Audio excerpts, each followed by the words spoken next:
Jake Ejercito, may inamin sa tunay na pag-uugali at pagtrato ni Filmar Alipayo sa kanyang anak na si Ellie. Hindi umano naging problema para kay Jake Ejercito ang pagkakaroon ng stepdad ng kanyang anak na si Ellie. Sigurado umano si Jake na inaalagaan mabuti ng celebrity surfer na si Filmar Alipayo ang unika iha niya na si Ellie Eigenman Ejercito.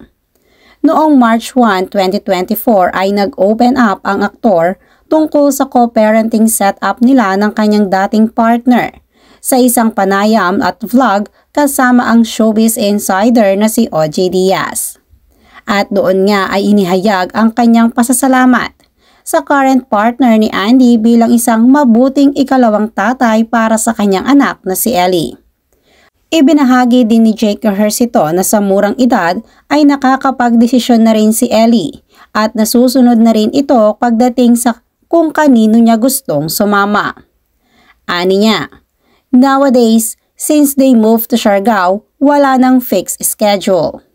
Pagkukwento pa niya, dati kasi dito binibilang pa namin ni Andy yung mga araw. Back then, when we were young, immature, prideful. Pero ngayon naman, si Ellie na yung nagde-decide. Kasunod naman nito ay inusisa naman ng vlogger at talent manager na si OG kung gaano kadalas sila nag-uusap ng kanyang dating partner na si Andy. Ani nito, when we needed. We're not the best of friends, pero para kay Ellie, syempre, we want what's best for her. Ang pinag-uusapan namin mostly is about her education, medical stuff sa health niya, anything for Ellie. Dagdag pa nga nito ay open communication umano sila, at yun umano ang pinaka-importante sa co-parenting. Idilarawan din ni Jake si Filmar bilang mabait at magalang bilang nakakasama niya ito sa tuwing bibisita siya sa Siargao. Pagkukwento nga ni Jake, si Filmar, I've met him several times pag pumupunta akong Siargao. Ayon pa kay Jake ay nakapunta na rin ito sa bahay ni Andy at ni Filmar.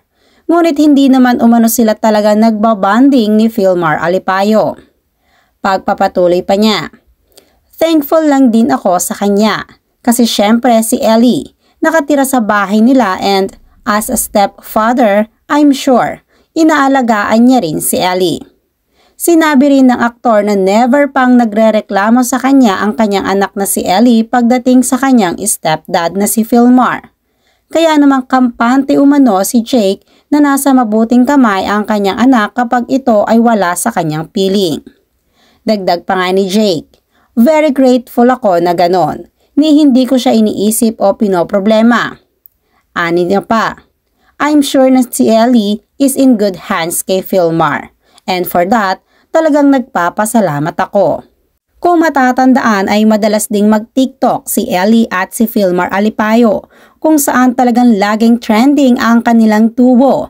Kaya naman mas minahal nga ng publiko at tagahanga ni Andy ang kanyang fiancé na si Filmar.